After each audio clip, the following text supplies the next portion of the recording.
So what I'm going to do is I'm going to make one of those t-tables, which I think, Riley, that was the term you gave it last time, the t-table. I'm going to pull this data off the graph and put it into a t-table.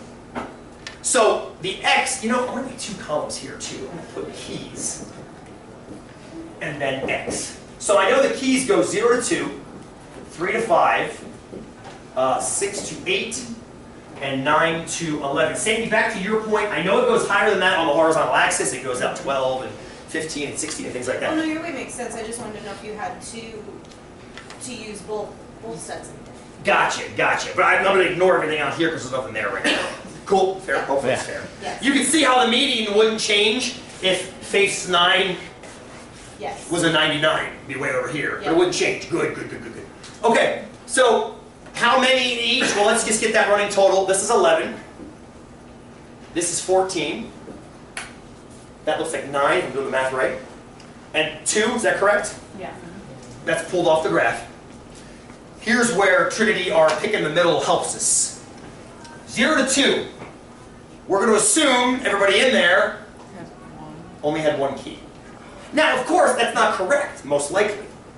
But it's the... Riley, go ahead. You asked the question. I was just about to hopefully draw out for you guys. Why would you assume 1? Why not assume 2 or 0? Why assume 1? Faith? The average or not. Right. Why would that be the most inaccurate way of approximating? Is exactly right. Why would it be the most inaccurate way? Riley, thank you for that question. Why not just make it 2? Assume everybody has 2. You don't know? Some have 0. Because some might have 0. If you assume everybody has 1, the ones below 1 will cancel with the ones above 1. And the only way that's going to happen is if you use the middle. So if you assume 0, you're going to underestimate the average. If you assume 2, you're going to overestimate the average on average, if that makes sense. Now there are certain data points where it will be wrong to do this way. They're few and far between, which is what my Monte Carlo simulation. I have to wait till tomorrow to do. So for 0 to 2, call it 1. 3 to 5, call it 4. 6 to 8, call it 9 to 11, call it 10. 16. All right. Now, can we calculate the average based on that distribution? And technically speaking, the distribution is just these two columns right here. We don't even really need that anymore, do we? Because we're just treating this point estimates. Can we calculate the average now based on this? Yes. I hear some votes for yes. Tell me how. Walk me through it. Add up x. Add up x. 1 plus 4 plus 7 plus 10? 22. That's 22. What would that tell me? Number of keys. What? Number of people. Number Weren't of there a people. buttload of keys in this class? That's right. What's the bottom number? If I add this up, I thought there were 36 people in the class. We're hitting the average. We are, but we need... the average. When you Well, multiply x by You multiply. Why would I do that?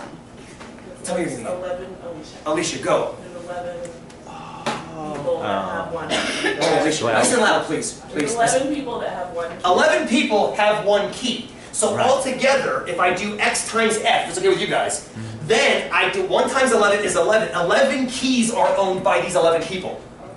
Is that fair? Okay. We're with me, we're with me. Alicia, hold this idea. 14. 14 keys, excuse me, 14 people, each have 4 keys, which means 56 keys are owned by those 14 people. Now this is going to be off, of course, because of the uncertainty of the 2 versus the 4, but still, it's close. It's going to be close. 9 people are holding 7 keys each, 63 keys. 2 20. times 10 gives us 20. I think we should add this up, yes? Yeah. I think we should add this up, because what is this number going to tell us? 1. There we Let's see, go. 7, that's carries a 0, carried a 1. 7 plus 8 is 150.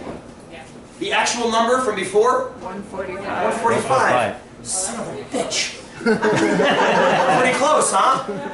Pretty close. Now, that's the total number of keys the whole class had, ish. Pretty close, isn't it? But that's just the total number of keys. I want the average. What else do I have to know? Then you divide the- I have to know how many people were in the room. Now, I don't have my raw data anymore, do I? But can I get it from this chart? Say that again. It's the F column, isn't it? Doesn't this tell me how many people are in the room? This many in this category, that many in that category, and I'll just double check. If I see, I'm using the big sigma. I hate to do that to you on the first day. Big sigma F, 11 plus 9 is 20. plus 16 is 36. I think we have a calculation ready for us. I think we have a calculation. It's the summation of that xf over the summation of that f. That looks terrifying, doesn't it? But it just says divide the 150 by the 36. What does that come out to be? 4.166666. 4.16. About 4.2, which is not far at all from the actual literal 4 that we got before. So what do we say? Can we approximate an average pretty well in general from group data? Yeah, even though you have the uncertainty that Davidson pointed out correctly.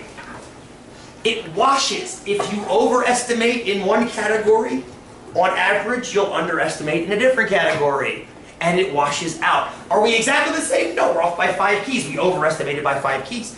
But it's still in the neighborhood, and we can still get close enough when we have the graph given to us. Cool? Fair? Go ahead, Pete. Is that why sometimes like on big graphs like that, you'll see at the bottom the little star, triangular, give or take one? Oh, yes, and that give or take, that standard deviation is so crucial to go along with this. That's what we're going to start talking about on Wednesday, because that should always be paired with this idea of average. You guys just calculated your first weighted average. That makes me happy. More of that on Wednesday, yes? More of that on Wednesday. We'll see you then. So remember, you got quizzes if you want to choose to do some of them. I think you should. I think, especially the Gallup ones, fun. Fun. I say fun. You will not think so. Yeah, man. Ladies. Grab some sugar if you need it. Just one? Serious pencil, not getting it back. I'll try to do that. Try to do that. Try to do that. Where are you parked? At the library. Ray Parks. Oh, God. Over by OSU. I'm okay with that. You are. By the books. Oh, it's like a handful. It's like, I'll just keep it there. It's still It's like pretty much as far left Please. as you can go. No, just answers. Just answers. Yes, of course. Oh, wait. When I say Yes, it to you. do that, because the problem with this is when you start shoving this in between, it's hard for me to read the That's what I scans. figured. So do this on our scrap piece, type it maybe? Yeah, That might be the that's easiest fine, yeah. Yeah, I see what you're saying. What I thought you were asking was, do you have to retype all the questions? No. One, plus or minus I one figured percent. I figured you had it. That, Yeah, yes, okay. you got it. All right, and then the all other set. question I had was like, because I didn't do that on the. I know, and Is see, that okay? I didn't tell you to do the other one. Okay. The other one, I I said, wanted to make sure that remember when I told you in yeah. class? I said, go ahead and scan it and then send me the scan. Or I said print it and send me the Yeah, scan yeah, and print yeah, it. yeah. Then I was looking at Blackboard, I'm like, I can't even read some of these, because they Right. didn't scan properly. Right. If you start from a blank PDF or a Okay. Word document, I can read it no And then problem. I wanted to make sure, so I saw, I'm not sure if I saw a score when you gave me feedback, like a progress report. Oh, like- let's look at my Outlook real quick. Okay, I thought I'd ask. Yeah, for sure. Because I wasn't